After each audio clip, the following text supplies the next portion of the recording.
है पहले तो कि आप पढ़ सकें, नहीं तो जनरली जो पेपर की तरह टाइप कराया था वैसे तो उसमें फॉन्ट साइज इतना छोटा था कि आप देख नहीं पाते, लेकिन ब्लैक एंड व्हाइट इसको रखा है ताकि पेपर वाला फील आए। पेपर में कोई कलर आपको दिखता नहीं है, बेरंग सा पेपर होता है।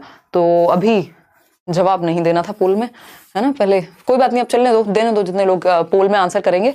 ये फर्स्ट क्वेश्चन आपके सामने है और इसी तरह से पैसेज वगैरह के भी कुछ सेशंस हैं इसमें। पेडागोजी मेनली हम करेंगे, आप लोग आते जाइए और हम लोग डिस्कशन करेंगे। उससे पहले कई लोग नोट्स का इंतजार कर रहे हैं, तो नोट्स कल नहीं तो परसों पक्का आप टेलीग्राम चैनल से ले लीजिएगा। टेलीग्राम चैनल वही है जो अभी आपने यहाँ देखा, लेट्स लर्न स्क्वाड। किसी भी फेक टेलीग्राम चैनल या किसी भी चैनल से जुड़ करके कुछ भी इस तरह का ना करें जिससे आपका नुकसान हो, है ना। तो ये एक बेसिक सी बात है। दो ही ऑफिशियल चैनल हैं, लेट्स लर्न है और हिमांशु सिंह है, दोनों वेरीफाइड हैं। एक पर 6,10,000 लोग हैं, दूसरे चैनल पर हम लोग लगभग 34-34.5 लाख के करीब जुड़े हुए हैं, ठीक है ना। तो ये नोट्स बहुत ही शॉर्ट में होंगे, और भी सब्जेक्ट के नोट्स होंगे। 2 दिन आप दीजिए मुझे, उसके बाद हम आगे बढ़ेंगे, क्योंकि हमारा काफ़ी समय जो है व्यर्थ हुआ कुछ सेटिंग खराब होने के चक्कर में। ऑनलाइन में ऐसा होता है, सेटअप का प्रॉब्लम कभी कभार। तो इस तरह से हम क्वेश्चन सॉल्व करेंगे। आप अभी फर्स्ट क्वेश्चन का जवाब दे रहे हैं, कुछ नए ढंग के जो क्वेश्चन इस बार रहे वो भी आपके सामने आते जाएंगे और आप जवाब देते जाएंगे, ठीक है। हिंदी इंग्लिश बाइलिंगुअल ही रखेंगे, ठीक। और कोशिश कीजिएगा पेपर आप बाइलिंगुअल ही पढ़ें। उससे फायदा क्या होगा, उससे फायदा ये होगा कि आपके सामने कई बार ऐसा होता है कि हिंदी गलत होती है या इंग्लिश गलत होती है, तो उस केस में आपको पता हो कि इस बात को हिंदी में क्या कहेंगे। तो पोल में आप जवाब दे पा रहे हैं, होपफुली 1 मिनट का टाइम देंगे, फिर हम आगे बढ़ेंगे, ठीक है। सारे सब्जेक्ट्स करेंगे। इसका पीडीएफ जो है सेशन का वो आपको मिल जाएगा टेलीग्राम चैनल पर। 1 मिनट आप मुझे देंगे ताकि मैं आपका सामने ये पोल देख पाऊँ। इतने आप शेयर कर दीजिए उन लोगों के साथ जो भी तैयारी कर रहे हैं एग्जाम की और पढ़ाई करना चाहते हैं बहुत ही मन से। अगले 2-3 घंटे आप निकाल करके शांति से बैठिएगा, पेशेंस रख करके, ताकि हम सेशन को देख पाएँ, समझ पाएँ, जान पाएँ। और ये लॉगिन होने में पता नहीं क्या समस्या आ जाती है। हाँ खैर कोई नहीं, 1 मिनट रुकिएगा।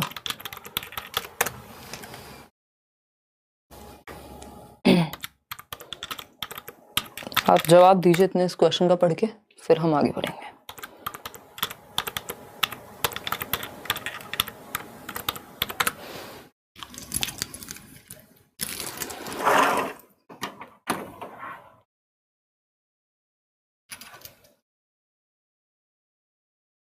चलिए आगे बढ़ते हैं।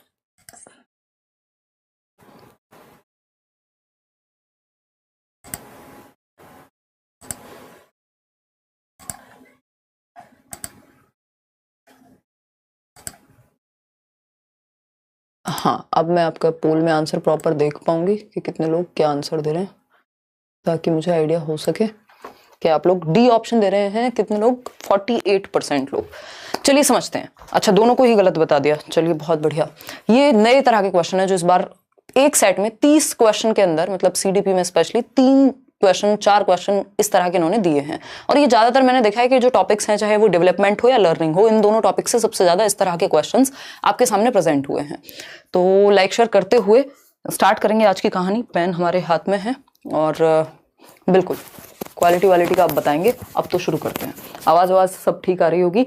देखिएगा क्वेश्चन नंबर 1 है, 49% लोग डी कह रहे हैं और 32% लोग जो हैं वो ए कह रहे हैं। मतलब कंफ्यूजन खूब है आपकी इसमें, है ना। 32% ये और 49% ये आंसर। इसमें कंफ्यूजन हमें होती क्यों है ये समझते हैं पहले तो। फर्स्ट क्वेश्चन क्या कहता है आपका, असर्शन, यानी कि एक कथन देंगे और उसका रीजन देंगे, है ना। एक कथन हमारे सामने प्रेजेंट करेंगे और उसका रीजन देंगे कि ये तो है अभिकथन, इसको पढ़ो और क्या इसका ये रीजन सही है। रीजन सही से पहले हमें ये जानना होगा क्या ये कथन अपने आप में सही है, क्या ये स्टेटमेंट सही है या नहीं है, ये जानना सबसे ज्यादा जरूरी है। बिल्कुल ये फ्री सेशंस होंगे और ये फ्री ही नोट्स मिलेंगे। जो लोग सोच रहे हैं वो ऐसा नहीं है, वो कोई पेड नोट्स नहीं है, फ्री नोट्स ही हैं। तो कोई टेंशन वाली इसमें बात होनी नहीं चाहिए, है ना। सारी सेटिंग्स जो हैं वो गड़बड़ा गई हैं यहाँ पे, क्योंकि पूरा सिस्टम चेंज कर दिया इन लोगों ने। खैर अभी क्या ही कर सकते हैं, देखिएगा। हाँ कोई बात नहीं, कोई बात नहीं।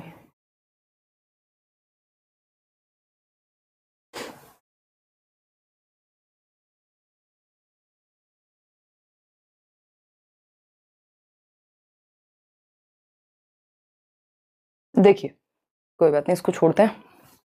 देखिएगा 50% लोग अब डी पे आ गए। समझते हैं स्टेटमेंट क्या है? Delay in physical development of children can be attributed entirely to their genetic makeup.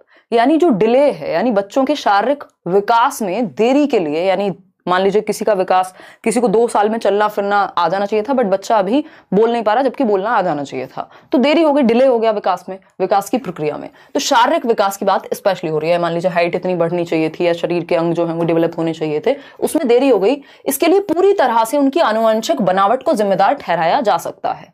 देखिए, अगर बच्चे को खाना ही नहीं मिला, फिर है ना, अगर न्यूट्रिशन की कमी हो गई, एनवायरनमेंट में स्टिमुलेटिंग चीजें नहीं है, प्रॉपर उसको अगर फीडिंग भी नहीं मिली, तो भी शारीरिक विकास गड़बड़ा जाएगा। तो सिर्फ हेरिडिटी पे बेस नहीं होता, हालांकि हेरिडिटी से ज्यादा प्रभावित होता है क्या? फिजिकल डेवलपमेंट, जो हमारे शरीर की बनावट है। लेकिन अगर एनवायरनमेंट अच्छा नहीं मिला, तो डेवलपमेंट क्या है? डेवलपमेंट बराबर हेरिडिटी इनटू एनवायरनमेंट, यानी विकास परिणाम है आनुवांशिकता और वातावरण दोनों का, नेचर और नर्चर दोनों का। नेचर किसको कहते हैं? नेचर हम हेरिडिटी को, जेनेटिक मेकअप को कहते हैं, और एनवायरनमेंट हम वातावरण को कह रहे हैं, जो हमें चारों ओर से घेरे हुए है। ये बात हमें पता है।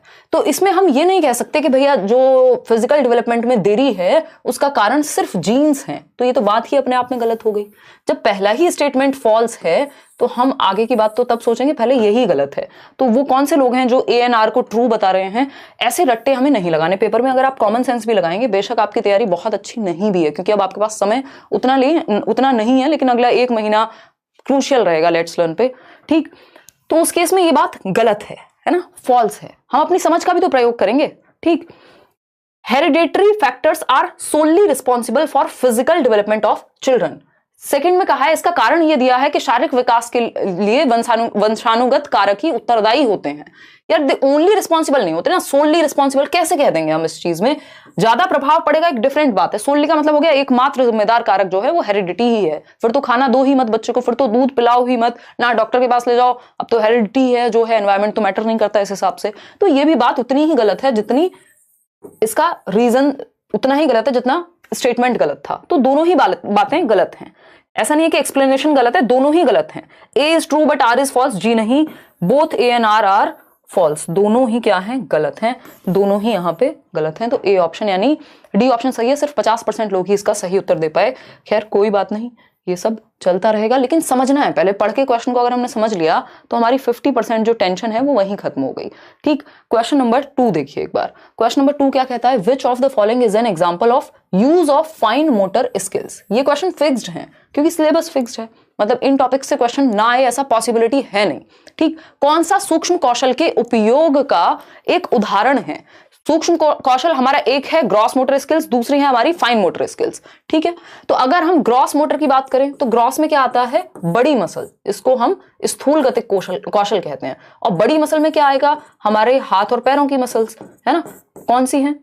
आर्म्स और लेग्स की मसल की जब भी बात होगी तो आप समझेंगे कि भैया स्थूल गतिक कौशल की बात हो रही है, किसकी? ग्रॉस की बात हो रही है। लेकिन फाइन मोटर स्किल्स, रनिंग क्या है? इसमें ग्रॉस यूज होता है क्योंकि आर्म्स और लेग्स यानी हाथ और पैरों की मांसपेशियों का प्रयोग होगा। वॉकिंग में भी जब आप वॉक कर रहे हैं तो ऐसा थोड़ी है उंगलियों का प्रयोग कर रहे हैं, भाई आप अपने हाथ पैरों का प्रयोग कर रहे हैं, तो ये भी ग्रॉस हो गया। स्क्रिबलिंग यहाँ पे सही उत्तर है। कितने लोग सही दे रहे हैं?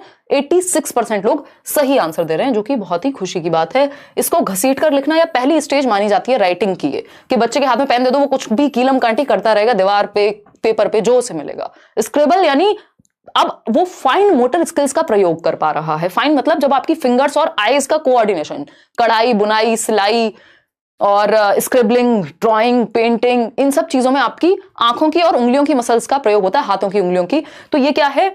आईज और फिंगर का कोऑर्डिनेशन यानी फाइन मोटर स्किल्स। फाइन समझते हैं सूक्ष्म, बिल्कुल छोटा काम जिसमें ज्यादा कोऑर्डिनेशन लगेगा। तो पहले जो विकास होता है हमारा वो ग्रॉस मोटर स्किल्स का होता है, यानी चलना फिरना, हाथ पैर चलाना हम पहले सीखते हैं और बाद में हम पेन पकड़ना सीखते हैं। तो ग्रॉस टू फाइन जाता है, यानी स्थूल से सूक्ष्म गतिक कौशल की ओर विकास की दिशा जाती है। ये याद रखेंगे, क्वेश्चन पूछा हुआ है।